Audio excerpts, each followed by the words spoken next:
नमस्कार, आप मेरे साथ 90 डिग्री देख रहे हैं। मैं प्रवीण अहलावत हूं। परिसीमन को लेकर आजकल नेताओं में ये चर्चा आम है कि उनके हलके का क्या होगा, क्या उनके हलके को रिजर्व किया जा सकता है या किस तरीके से काट छांट है वो भौगोलिक रूप से हो सकती है। ये नेताओं के बीच में आम बात है और परिसीमन ने कुछ नेताओं को चिंता में डाल रखा है, तो वहीं कुछ नेता ऐसे भी हैं जो अभी सक्रिय नहीं हैं, वो इंतज़ार कर रहे हैं परिसीमन का। हालांकि परिसीमन आयोग अब तक नहीं बैठा है, लेकिन इसको लेकर अब पुख्ता जानकारी निकलकर सामने आ रही है कि परिसीमन हरियाणा में होना है और जाहिर तौर पर जो अगला चुनाव होगा वो जो सीटें बढ़ोतरी की हैं वो उनसे होगा। बहुत सारे हलके जो रिज़र्व हैं वो जनरल हो सकते हैं, जो जनरल हलके हैं उन्हें रिज़र्व है वो किया जा सकता है। इसको लेकर बीजेपी ने अब अपनी तैयारियां हैं वो ज़ोरों शोरों से शुरू कर दी हैं। कल रोहतक में जो बीजेपी का कार्यालय है वहाँ पर बीजेपी के जो प्रदेश के प्रभारी हैं सतीश पूनिया, जो मोहन लाल बड़ोली हैं वो वहाँ पर मौजूद थे। इनके जो महामंत्री हैं फणींद्र शर्मा है, इनके बीच में परिसीमन को लेकर बातचीत हुई है और कुछ मसौदे हैं वो तय किए गए हैं बीजेपी की तरफ से। जो मेन उसमें ये है कि हर हलके के अंदर बीजेपी 5 लोगों की टीम गठित करेगी जो पूरी बारीकी से हर चीज़ का गहन तरीके से अध्ययन करेंगे कि किस हलके में किस कास्ट की वोट सबसे ज़्यादा हैं, उनका कौन सा नेता सक्रिय है और किस नेता का उस क्षेत्र में कितना प्रभाव है, वो नेता वहाँ पर कमज़ोर हुआ है, वहाँ पर मौजूद हुआ है और पिछले 3 बार से जो चुनाव के आंकड़े आए हैं, किस गांव से कितनी वोटें आई हैं, वो 5 लोगों की जो टीम है जो बीजेपी गठित करेगी वो ये सारा मसौदा तैयार करके इन लोगों के पास भेजेगी और उस हिसाब से फिर वो जो परिसीमन वाली चीज़ है इसमें केंद्र सरकार का और राज्य सरकार का बहुत बड़ा रोल है वो माना जाता है। तो उस मसौदे में वो चीज़ें हैं वो पूरी तरीके से प्रिफेयर हैं, वो की जाएंगी। देखिए, ये किसी से छुपा नहीं है कि जो सत्ता पक्ष होता है वो हमेशा परिसीमन को लेकर फ़ायदा उठाने की कोशिश करता है। इसके लिए आपको हम बताना चाहेंगे, एक बार चौधरी ओम प्रकाश चौटाला मुख्यमंत्री थे और बेरी से लगातार डॉक्टर रघुवीर सिंह कादियान है वो लगातार विधायक बनते आ रहे हैं और बहुत सालों से वो जर्नल है वो जो विधानसभा क्षेत्र है बेरी का।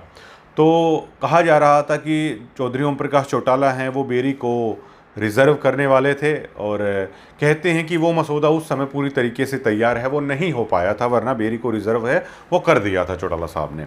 लेकिन उसके बाद इनेलो की सरकार नहीं रही और फिर कांग्रेस पार्टी की सरकार आ गई। तो कहा जाता है कि डॉक्टर रघुवीर सिंह कादियान ने बेरी विधानसभा क्षेत्र को है फिर उस रिज़र्व कैटेगरी में जैसे तैसे भी करके है उसमें नहीं आने दिया गया। ये प्रॉपर पूरा जज्जर ज़िले में जो सबूत है जो लोगों के सामने है कि जब सत्ता में लोग होते हैं तो परिसीमन में रिज़र्व करना है या नहीं करना है उसको लेकर बहुत सारा दखल है वो हो जाता है। लेकिन अब कांग्रेस की सरकार नहीं है, डॉक्टर रघुवीर सिंह कादियान की उम्र भी हो चली है, बहुत लगातार लंबे समय से वो विधायक हैं और चाहे कैसी भी राजनीति हुई है इंटरनल उनकी पार्टी में भी लोग उनके खिलाफ बेशक से चाहे चतर सिंह पहलवान है वो खड़े हो जाते थे, लेकिन इस गढ़ को ना तो कोई अन्य निर्दलीय के तौर पर इसको भेद पाया ना कोई अन्य पार्टियां हैं। आपने देख लिया होगा कि कितनी लहर होने के बावजूद भी विक्रम सिंह कादियान है इस किले को नहीं ढहा पाए।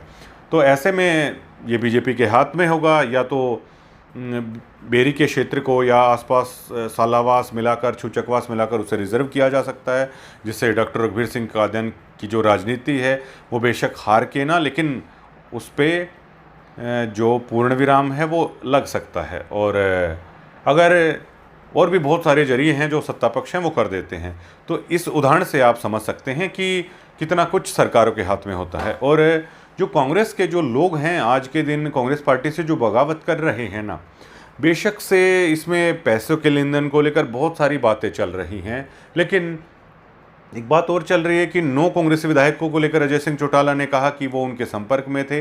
अब 9 कांग्रेसी विधायकों का अगर मनोहर लाल के संपर्क में होना, कुलदीप वत्स का ये कहना कि मेरे मुख्यमंत्री नायब सिंह सैनी और खट्टर साहब के साथ मेरे संबंध हैं, तो ये कई चीज़ें, पर्दे के पीछे का जो असली खेल है वो परिसीमन है।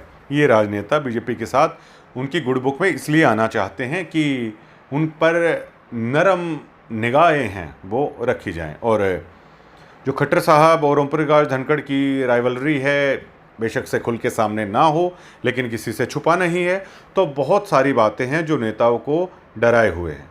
और इसमें ये भी खास तौर से ध्यान रखा जाएगा कि जहाँ से पार्टी लगातार हार रही है वहाँ की भौगोलिक स्थिति में अगर कुछ बदलाव किया जाता है तो क्या पार्टी को फ़ायदा हो सकता है या नहीं हो सकता है। अब थोड़ा सा गौर करिएगा। मोहम्मद इस्राइल जो कांग्रेस को दगा देकर वो गए हैं, उनके मुंह से आपने सुना कि परिसीमन कहीं ना कहीं इसके पीछे एक कारण था। और अरविंद शर्मा ने जो गोहाना में विकास रैली की थी, उसमें उन्होंने कह दिया था कि परिसीमन आयोग है, अब तैयार है। हालांकि वो बैठा नहीं है, लेकिन उनके मुंह से निकल गया था कि परिसीमन होने वाला है। और परिसीमन के कारण गोहाना अभी जिला नहीं बदल सकता, लेकिन कुछ उसमें बदलाव करके भौगोलिक रूप से गोहाना को फिर जिला है वो बना दिया जाएगा। अब कांग्रेस के जो नेता इधर से उधर गए हैं, उसमें परिसीमन भी एक कारण है, वो हो सकता है। और परिसीमन का सबसे ज़्यादा प्रभाव, अगर सबसे ज़्यादा झटका अगर किसी पर पड़ेगा तो जाहिर तौर पर कांग्रेस पर पड़ेगा। और अब का जो चुनाव हुआ, उसका चुनाव परिणाम आया तो बहुत सारे राजनेता लोग ये कह रहे थे कि शुक्र है अब की बार कांग्रेस पार्टी आ जाएगी। अगर ऐसा नहीं होता है तो फिर परिसीमन बीजेपी के हाथ में होगा, तो आगे भौगोलिक रूप से भी बहुत ज़्यादा दिक्कतें हैं वो कांग्रेस के लिए पैदा होने वाली हैं। बीजेपी अब इसको लेकर पूरी तरीके से सीरियस है। कांग्रेस की इसको लेकर क्या तैयारी है या इनेलो की इसको लेकर क्या तैयारी है, वो अभी सामने नहीं आ रहा है। लेकिन निजी तौर पर अगर आप किसी भी राजनेता से मिलेंगे तो जो चुनाव लड़ने के इच्छुक हैं या अभी तक जो विधायक नहीं बने हैं या विधायक भी बन चुके हैं, उनमें परिसीमन को लेकर खासी चर्चा है। अब जज्जर का ही अगर जिक्र कर लें तो जज्जर में ये चर्चा आम है कि ओम प्रकाश धनखड़ हैं। आगे जो प्रोपर जज्जर की सीट है जहां से कांग्रेस की विधायक हैं लगातार कई बार से, गीता भुक्कल, ये सीट है वो जर्नल की जा सकती है और यहाँ से ओम प्रकाश धनखड़ हैं वो चुनावी मैदान में आएंगे। बीजेपी का शहरों में बहुत ज़्यादा वर्चस्व यहाँ पे है, तो जज्जर सिटी से काफ़ी सारा ग्रोथ है उन्हें मिलेगा, ये चर्चाएं भी चल रही हैं। और इसके अलावा जज्जर में ये भी सुगबुगाहट है कि आखिरकार फिर किसे रिजर्व किया जा सकता है। वैसे अगर वोटों में या भौगोलिक स्थिति की बात करें तो बहादुरगढ़ में सबसे ज़्यादा वोटें हैं वो हो रखी हैं, तो बहादुरगढ़ का भी जिक्र आ रहा है कि बहादुरगढ़ में से एक हल्का नया बनाया जा सकता है। फिर ये भी जिक्र होता है कि रिज़र्व किसे किया जा सकता है, उसमें लोग कह देते हैं कि बेरी का कुछ एरिया लेके जो छुचकवास है, सालावास है, ये पूरा एरिया है वो रिज़र्व है, वो किया जा सकता है। बहुत सारे नेता ऐसे हैं जो बेसब्री से परिसीमन का इंतज़ार है वो कर रहे हैं। वो पिछले चुनाव में बेशक से एक्टिव थे, अब वो इसलिए एक्टिव नहीं है क्योंकि वो नहीं जानते हैं कि परिसीमन में उनकी जो राजनीति क्षेत्र रहा है वो किस तरफ है हो सकता है। अब देखिए, परिसीमन में बहुत कुछ है जो सरकार के हाथ में होगा और बहुत सारे नेताओं की भविष्य की राजनीति भी परिसीमन के हाथ में है होती है, ये किसी से छुपा नहीं है। अब इसमें बहुत बड़े बदलाव ये देखने को मिल सकते हैं, जैसे जज्जर रिजर्व सीट है तो यहाँ पर जो जर्नल राजनीति है वो बहुत सालों से उभरी नहीं है और वो राजनेता कभी कभार तो दिखते हैं, लेकिन चुनाव लड़ने के मकसद से जो राजनेता एक्टिव होते हैं वहाँ जज्जर शहर नहीं देख पा रहा है कई दिनों से। अगर ये रिज़र्व हो जाता है तो उसके बाद बहुत लंबी कतार यहाँ पर लगेगी, जो जर्नल लोग हैं जो राजनीति करना चाहते हैं वो आएंगे। और जो हल्का अगर रिज़र्व हो जाता है वहाँ पर जो आज के दिन जर्नल लोग राजनीति कर रहे हैं तो वो एकदम से बैकफुट पर हो जाएंगे। बहुत बड़े बदलाव है ये लाता है, इसको लेकर नेता चिंतित भी हैं। और कांग्रेस को दिक्कत इस चीज़ से है कि जिनकी जमी जमाई राजनीति है, बहुत लगातार कई समय से उनका वर्चस्व है, अगर उनके हल्के तोड़ दिए जाते हैं, अगर रिज़र्व कर दिया जाता है तो उनकी राजनीति है वो हाशिए पर आ सकती है, किसी से छुपा नहीं है। बीजेपी इसको लेकर अभी से तैयारी में जुट गई है और बाकायदा उसने इसको लेकर अपने पत्ते भी हैं खोल दिए हैं। बारीकी से मसौदे में हर चीज़ का ख्याल है वो रखा जा रहा है। यहाँ तक भी रखा जा रहा है कि पीछे जो 3 चुनाव हुए हैं किस गांव से, और बीजेपी बूथ तक उसके आदमी हैं, बूथ लेवल तक भी बीजेपी के पास सारा रिकॉर्ड है वो होगा। और ये लोग बारीकी से जब अपना मसौदा है वो सौंपेंगे तो शायद उसके बाद बहुत बड़े बदलाव हैं ये देखने को है मिल सकते हैं।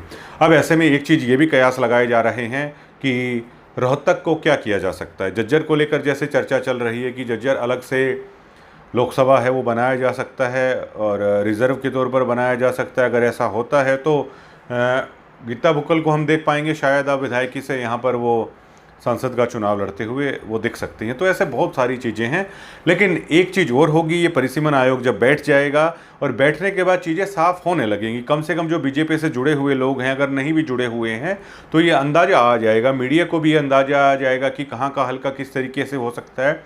तो उसके बाद जो राजनीति में सक्रिय होने की बात होती है, जो चुनावी तैयारियों की बात होती है, उसके बाद आप देख पाएंगे कि जो राजनेता आज के दिन एक्टिव नहीं हैं वो बहुत तरीके से एक्टिव हो जाएंगे, और जो लोग बहुत सालों से किसी हल्के का जर्नल होने का इंतज़ार कर रहे थे, तो बहुत नए नए लोग भी हैं जिनकी पृष्ठभूमि भी बहुत स्ट्रॉन्ग है और वो इंतज़ार कर रहे हैं काफ़ी सालों से, तो उन लोगों को भी है, आप देख पाएंगे।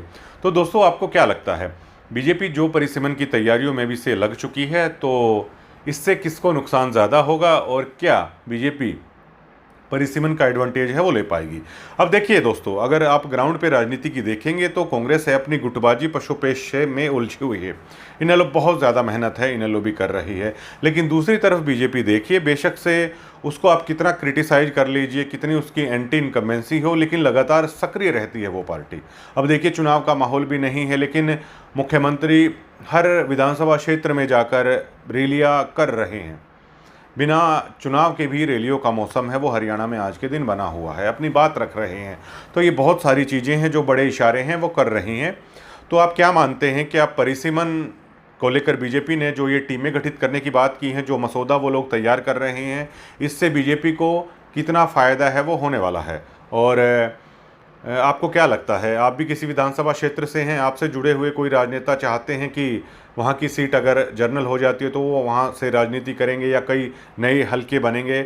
और आप खुद का क्या अंदाज़ा देख रहे हैं कि कौन कौन से हलके हैं वो नए बनाए जा सकते हैं, किन हलकों को जनरल किया जा सकता है, किन हलकों को रिज़र्व किया जा सकता है? आप अपनी बेबाक राय है, जो भी आप अपनी सोच रखते हैं, वो आप 90 डिग्री के कमेंट सेक्शन में जाके है वो अपनी बात रख सकते हैं। और इस विषय पर आप अपनी राय जरूर दीजिएगा, अगर आप राजनीति में इंटरेस्ट रखते हैं, किस हलके में क्या बदलाव हो सकता है और परिसीमन का नुकसान किस पार्टी को होगा, परिसीमन का फ़ायदा किसको होगा।